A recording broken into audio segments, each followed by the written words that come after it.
Donc bonjour Jérémy. Bonjour, Tu es qui? je suis Jérémy Zimmerman, je suis cofondateur et porte-parole de l'organisation citoyenne La Quadrature du Net. Nous défendons les libertés sur Internet. C'est qui les gens qui s'attaquent aux libertés sur Internet? Alors ils sont pleins, ils sont légions. Il y a aussi bien des acteurs industriels, par exemple les opérateurs télécoms qui veulent porter atteinte à la neutralité du net pour contrôler et discriminer nos communications sur Internet. Il y a les industries du copyright, le disque et le film, qui voient Internet comme une télévision 2.0 et aimeraient pouvoir contrôler la diffusion des œuvres. Il y a aussi toute une partie de la classe politique qui a apparemment peur d'Internet comme une sorte de contre-pouvoir, quoi, un cinquième pouvoir, et qui de plus en plus ont tendance à s'allier avec les acteurs industriels pour passer toujours plus de législation portant atteinte à nos libertés fondamentales. On l'a vu en France avec la DOPI, la LOPSI, avec la censure des contenus. On le voit au niveau européen tous les jours, que ce soit avec les tentatives ratées d'adopter l'ACTA, que ce soit avec les velléités du commissaire Michel Barnier de renforcer le droit d'auteur, ou encore ces jours-ci avec la révision de la directive censée protéger les données personnelles et qui va peut-être ouvrir grand la porte aux entreprises américaines pour traiter, stocker et revendre nos données personnelles sans limite. Est-ce que tu pourrais résumer un petit peu Ouais. les points communs qu'il y avait entre ACTA, SOPA, PIPA? C'est Ouais. quoi le maître mot du Alors, combat que toi t'as mené ici, que Aaron Swartz a mené aux États-Unis? 2012 était une année clé pour nos combats parce que à quelques mois d'intervalle, aux États-Unis, les internets ont battu SOPA et PIPA, alors que 3 mois avant, tout le monde disait bah, c'est impossible, vous pouvez pas battre Hollywood aux États-Unis, c'est pas possible. Et à quelques mois de ça, les internets en Europe ont battu l'ACTA. C'est important de mettre les deux événements dans une perspective, parce que ACTA, SOPA et PIPA, c'était globalement la même chose. C'est ce que les industries du disque et du film demandent depuis maintenant 5 ans. C'est un échelon de plus dans cette guerre contre le partage qu'ils mènent contre le public, contre nous, contre la société, contre leurs meilleurs clients. Jusqu'à présent, on se souvient des épisodes où ils avaient tenté un peu maladroitement de faire des procès à des individus à plus ou moins grande échelle et où ils s'étaient ramassés avec des pays notamment dans lesquels la jurisprudence avait dit bah non, télécharger c'est juste c'est privé donc c'est légal. Donc ça n'avait pas marché. Puis ils s'étaient dit qu'ils allaient comme ça couper quelques têtes pour l'exemple et que ça allait dissuader tout le monde, intimider tout le monde. Ça a raté. Ensuite, on les a vus corrompre quelques gouvernements pour adopter des espèces de machins administratifs qui allaient contourner la loi, qui allaient automatiser une forme de pseudo-justice.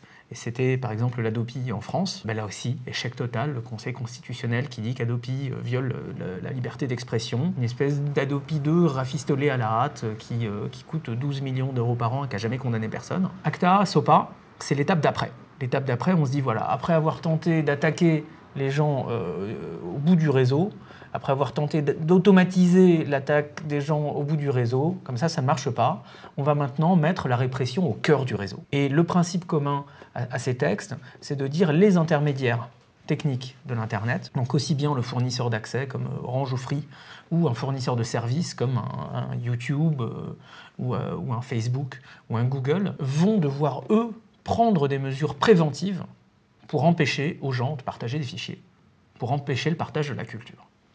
Et là, il y a un problème grave, parce que, et d'une, dans un état de droit, demander à des acteurs privés de faire la justice, il y a un problème démocratique, et de deux, quand on va demander à ces acteurs économiques de prendre des mesures contre le partage, la seule chose qu'ils vont pouvoir faire, c'est automatiser. Automatiser le fait de censurer les contenus, de bloquer l'accès aux contenus, d'effacer des contenus, des mesures qui sont ni plus ni moins que les mesures de censure qui sont déployées dans les régimes autoritaires à des fins politiques. Alors nous, ça faisait 4 ans qu'on travaillait sur ce dossier de l'ACTA. ACTA, c'était l'accord commercial anti-contrefaçon, c'est une espèce un accord multilatéral, donc c'est un machin un petit peu obscur. C'est 39 gouvernements qui se mettent autour d'une table et qui négocient. C'est pas démocratique, c'est pas le Parlement. Ces accords commerciaux, ça s'appelle accord commercial anti-contrefaçon. Normalement, ces accords commerciaux, c'est des pays qui vont s'entendre sur voilà, tu nous achètes des missiles, nous on va t'acheter ton cacao à tel prix, dans telles conditions. Et d'habitude, c'est purement commercial. Et là, dès le début, on a levé un lièvre. Dès le début, il se disait qu'on allait imposer des règles au sujet de la contrefaçon, pour lutter contre la contrefaçon, et en particulier pour lutter contre la contrefaçon sur Internet. En 2008, on a commencé à se saisir du dossier. On a dû se baser sur des fuites du texte qui avaient été orchestrées par Wikileaks à l'époque, pour voir que ce brouillon de l'ACTA contenait ces mesures répressives dans lesquelles on fait porter le chapeau à des acteurs privés, que l'on transforme en une espèce de police privée du copyright. Et donc, ce faisant, on a battu la campagne dans le désert pendant des années pour alerter l'opinion publique, pour alerter les citoyens, pour leur dire voilà, là, il y a un problème grave. Quand 39 gouvernements négocient des règles qui vont avoir un impact sur notre liberté d'expression, sur notre façon de partager la culture, sur l'écosystème même d'Internet tout entier, là, il y a un problème démocratique majeur. Et pendant des années, on a recruté des associations, des citoyens, on a publié des analyses et des analyses, on a nous-mêmes fuité quelques versions de travail de l'ACTA. On a diffusé un film qui a été vu par 3 millions de personnes sur Internet. On a diffusé un flyer qui a été distribué dans les manifs. On s'est coordonné avec les gens aux 4 coins de l'Europe pour finalement balayer dans une espèce de contexte politique bouillantissime, de balayer nos adversaires par un vote au Parlement européen le 4 juillet dernier par 478 voix contre 39, dont 21 UMP français. Et donc, là aussi, ça a pris beaucoup plus longtemps que SOPA et PIPA, qui s'étaient déroulés sur une période d'environ 6 mois. Mais là aussi, 6 mois avant le vote au Parlement européen, on disait vous ne gagnerez jamais contre ACTA. C'est évident. Et finalement, on a gagné. Et donc, SOPA et PIPA aux États-Unis, c'était en quelque sorte la transposition de l'ACTA. Avant même que le Parlement européen l'accepte, parce que pour les négociateurs, c'est une simple formalité, les États-Unis avaient fait leur version de l'ACTA, un ACTA un petit peu boosté aux hormones, un ACTA à la sauce Wikileaks, où en plus d'attaquer les intermédiaires techniques de l'Internet, on attaquait aussi les intermédiaires financiers, comme le gouvernement US l'avait fait contre les prestataires financiers de Wikileaks. Mais ce qui est vraiment important, c'est que sur cette année 2012, les citoyens, les Internets tout entiers, ont gagné contre ces deux mastodontes qui étaient indéboulonnables. Eh ben, c'était impossible et on l'a fait. C'est Aaron Schwartz qui expliquait que la veille du vote de SOPA, il y avait une liste comme ça de sénateurs qui étaient pour et ça qui étaient contre. Et le lendemain, c'était exactement l'inverse. Est-ce que tu peux juste expliquer ce que c'est que les internets? Parce que c'est ça, effectivement, le truc, un des enseignements fondamentaux, c'est les internets. Ce qui s'est passé en réalité, c'est que nous, la Quadrature du Net, on a été super véhément, super bruyant sur le sujet de l'ACTA. On a dû balancer 250 communiqués de presse, fait cette vidéo vue par 3 millions de personnes. Moi, j'ai dû intervenir dans 300 conférences sur le sujet. Et donc, des gens sont là, oh là là, bravo, la Quadrature du Net, vous avez battu l'ACTA. Non, c'est complètement faux. Nous, on a été un nœud du réseau. Et le réseau, c'était un réseau complètement informel qui évoluait au fil du temps. C'était les agriculteurs du réseau Semences Paysannes, c'était les séropositifs et militants gays et lesbiens de Act Up Paris, c'était les rétro-gamers 8 bits de mo5.com. C'est une coalition qui a dépassé les communautés de geeks, évidemment, qui a dépassé les communautés d'aficionados du logiciel libre, mais qui a également dépassé les frontières. On avait des gens de Nouvelle-Zélande qui nous soutenaient, qui relayaient nos communiqués de presse. On a des gens au Japon qui nous envoyaient des informations et qui traduisaient en japonais des informations qu'on publiait. Et donc, c'est les internets tout entiers, c'est tous les citoyens interconnectés à l'échelle globale au travers d'Internet qui ont contribué à repousser ACTA au Parlement européen. C'est pas seulement les citoyens de l'Union européenne. De la même façon que les citoyens américains tout seuls n'auraient peut-être rien pu faire contre SOPA et PIPA. Et c'est parce que tout le reste du monde regardait, parce que tout le reste du monde relayait. C'est parce que le nom de ces sénateurs qui soutenaient SOPA se retrouvait dans des communiqués, sur des blogs et sur des pages traduites dans tout un tas de langues. Et quand ils voyaient ça, quand ils cherchaient leur nom sur Google, ils avaient la petite larme de sueur qui perlait à leur front. Parce que tu sais comme moi qu'un élu du peuple passe le plus clair de son temps à se googler pour voir ce que l'on dit de lui. Et donc quand il voit son nom sortir dans des langues qu'il ne comprend pas, il se dit « Ouh là là, je vais me faire allumer, il y a un problème grave ». Et c'est ça que l'on fait collectivement. On augmente le coût politique de prendre ces mauvaises décisions. Et quand l'Internet tout entier sert de caisse de résonance, ces sujets complexes, politiques, techniques, législatifs, se transforment en un mouvement social.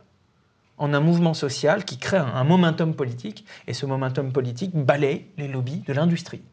Et c'est cette démonstration, par l'exemple, que l'on a faite aux yeux des citoyens du monde, à tous ceux qui pensent que l'on ne peut pas changer les choses, à tous ceux qui pensent que « oh, il n'y a rien à faire, c'est comme ça », eh bien non. C'est du boulot, c'est beaucoup d'énergie, mais on peut le faire. Et comment t'expliques que sur les 38, c'est ça, 38 personnes qui ont voté pour ACTA, il y a 21... 39. Comment t'expliques que sur les 39 personnes qui ont voté pour ACTA, il y a 21 Français? 21 UMP français.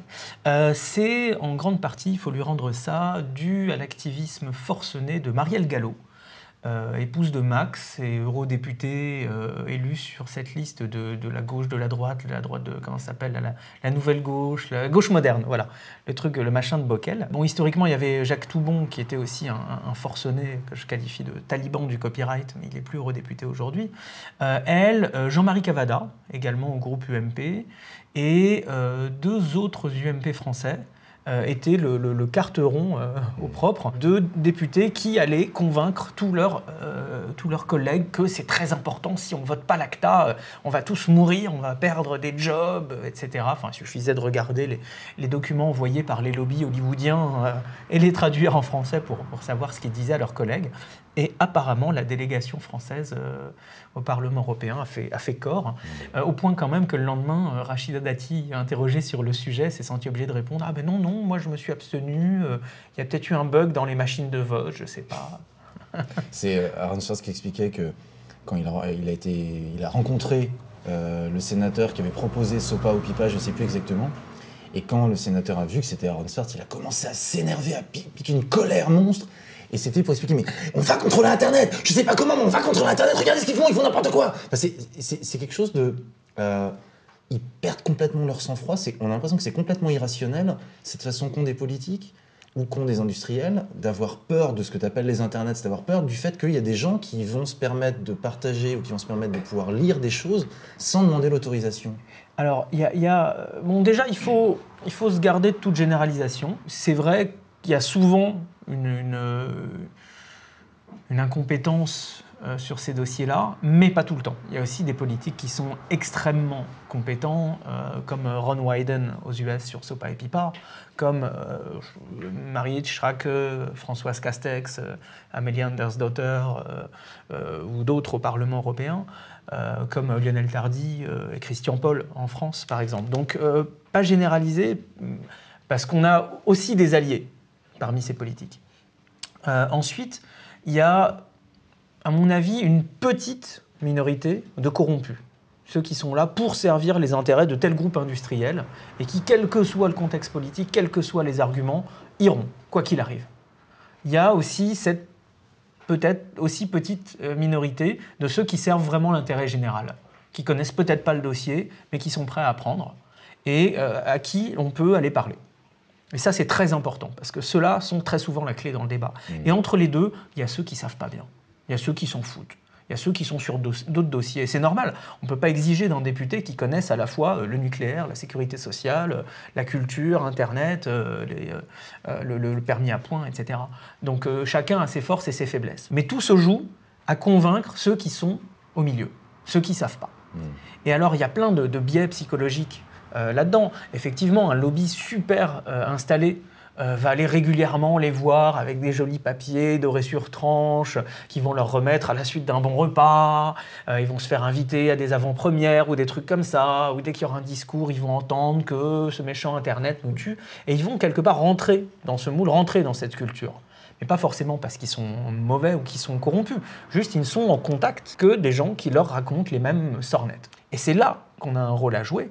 C'est là qu'Internet, comme caisse de résonance, peut pousser des arguments beaucoup plus hauts, beaucoup plus forts que ces arguments sectoriels de ces petits groupes industriels. Donc c'est, d'un certain côté, ces arguments contre arguments, mais il ne suffit pas d'avoir raison, encore faut-il crier plus fort que l'autre. Il faut à la fois avoir raison et crier très très fort.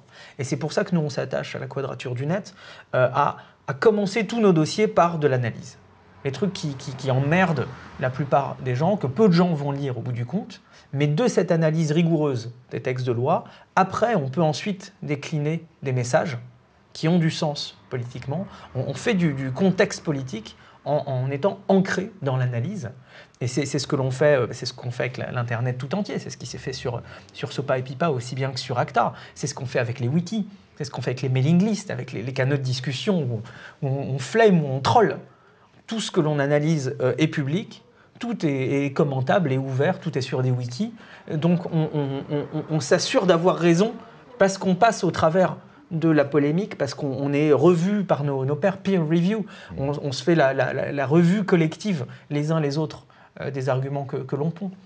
Et donc par ce processus participatif autour de l'analyse, on est sûr de ce que l'on avance et on peut ensuite aller au feu avec des messages politiques. Il y a un autre truc qui m'intéresse, c'est dans les propositions que fait la Quadrature, l'idée que ce serait bien d'arriver à ce que l'argent...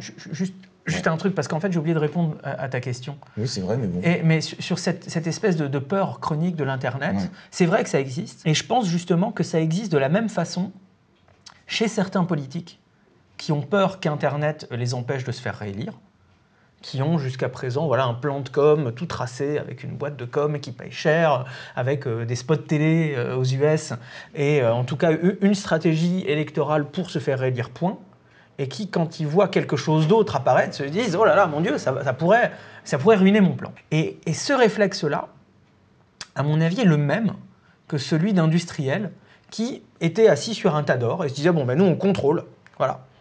On est l'industrie du disque. On contrôle les rayonnages de la Fnac, les playlists à la radio, qui on envoie sur les plateaux télé. On envoie nos pubs à la télé. Et là, c'est du billard. On va de A jusqu'à Z, tranquillou bilou, et on sait ce qui va se passer. » Et qui voient 12 millions de sites, de protocoles, de trucs, de gus, de machins apparaître partout, et se disent « Mon Dieu, on perd le contrôle ». Et je pense qu'il y a vraiment un point commun là, c'est cette peur panique de la perte de contrôle d'acteurs établis, dominants, qui voient les jeunes, nouveaux entrants comme une menace. Et ça existait tout le temps. Tout le temps, les anciens au pouvoir s'accrochaient au pouvoir, essayaient d'empêcher les jeunes d'y parvenir. Mais aujourd'hui qu'on a une forme de pouvoir concentré aux mains d'acteurs industriels qui dépassent les frontières, on a ces espèces d'entreprises globalisées qui sont toutes puissantes. Qui peut faire plier Google sur quoi que ce soit aujourd'hui ? Qui peut faire plier un Microsoft ou un Apple ou des gens comme ça ? Donc on a cette forme de pouvoir qui est au-delà du pouvoir politique et qui est globalisé. Et qu'est-ce qu'on a comme contre-pouvoir en face de ça ? Je pense que le seul contre-pouvoir, ce serait une force citoyenne elle-même globalisée. Donc un Internet universel, donc un Internet global, donc un Internet libre. Ce qui me fait penser à un autre truc, c'est que le point commun entre certains représentants politiques et certains industriels de la culture, c'est qu'aujourd'hui, on n'a plus besoin d'eux, en tout cas sur Internet. Tu peux accéder à la culture sans passer par le filtre de certains éditeurs ou de certains industriels, et tu n'as pas forcément besoin d'un maire ou d'un représentant pour aller lire. Tu as besoin qu'ils te protègent, mais c'est comme si ils avaient besoin de justifier leur poste, de justifier leur salaire, et donc pour justifier, il faut qu'ils remettent de la verticalité, remettent de la hiérarchie, remettent du contrôle. C'est toi qui l'as dit. Ouais. Ah ouais, je suis d'accord avec ça. Juste, tout à l'heure, tu m'as coupé pendant que j'étais en train de poser une autre question, mais c'est pas grave, c'était très bien. Un truc qui m'intéresse vachement dans les propositions que vous avez faites, c'est l'idée que si on doit reverser de l'argent qui serait collecté sur Internet, c'est pas seulement aux professionnels de la profession des artistes, c'est pas seulement aux gens qui sont inscrits en tant que professionnels de la profession, mais c'est aux gens qui contribuent, et que quelqu'un qui ferait un GIF animé, quelqu'un qui anime un site de façon bénévole, est tout autant créateur que quelqu'un dont le métier est d'être un chanteur professionnel ou un tourneur. Et d'envisager la notion de création, pas seulement parce que tu es un professionnel de la profession. Ouais. Alors l'aspect proposition, c'est un truc essentiel pour nous. Au début de la Quadrature du Net, on s'était dit qu'on allait faire 50% de temps en opposition et 50% de temps en proposition. En réalité, on a fait 80% d'opposition parce qu'on a eu Adopi, le paquet Télécom et Acta, et que c'est un flot constant d'attaques sur nos libertés. Mais là, pour la première fois, sur cette question du droit d'auteur, on a pris le temps de vraiment structurer notre aspect propositionnel, et ça devient un dossier à part entière. Je m'explique. Ça fait 15 ans que l'on voit s'empiler des mesures répressives toujours plus dangereuses, qui vont toujours plus loin pour attaquer nos libertés fondamentales, et qui partent toujours de la mauvaise définition du même problème. Le partage, c'est mal. Le partage, ça tue.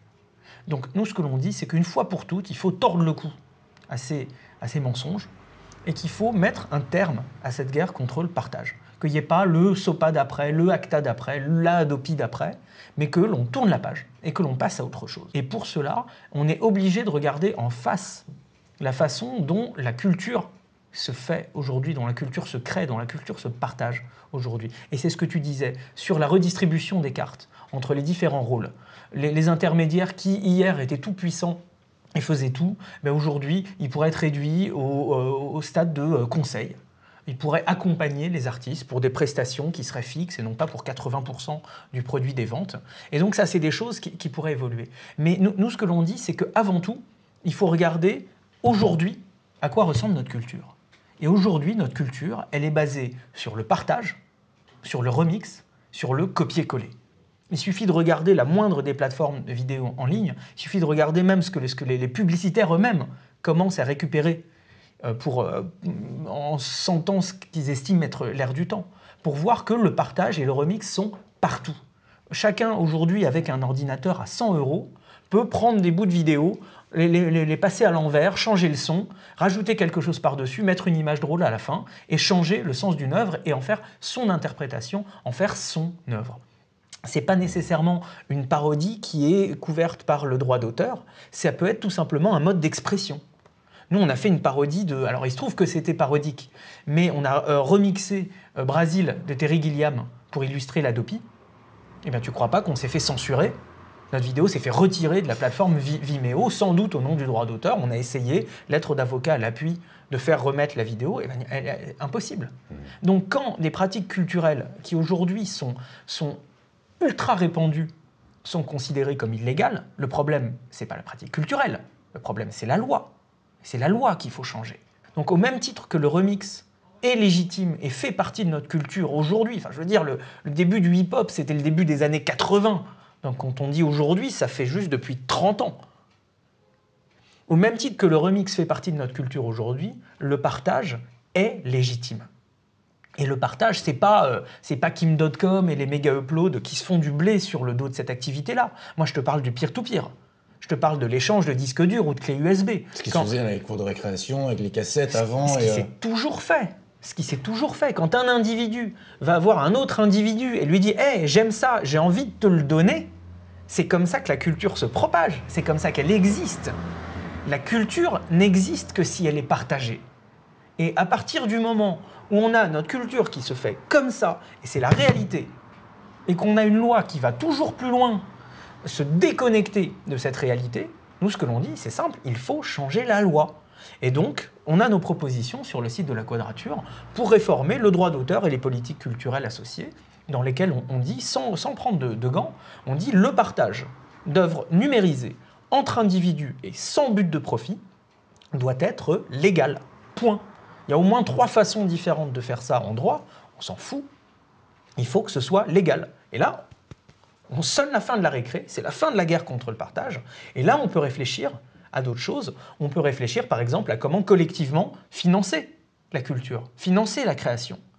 Aujourd'hui en France, on a un nombre incalculable de modèles mutualisés de financement de la création. Il y a le CNC pour le cinéma, qui a un nombre, je ne sais pas combien il y a de sources de financement dans le CNC, il y a les ventes de tickets, il y a les chaînes de télé qui payent quelque chose, il y a ceci, il y a cela, et tout ça ensuite va financer notamment les premières œuvres de jeunes cinéastes. Il y a la SACEM, la gestion collective, sur laquelle il y a beaucoup de choses à dire.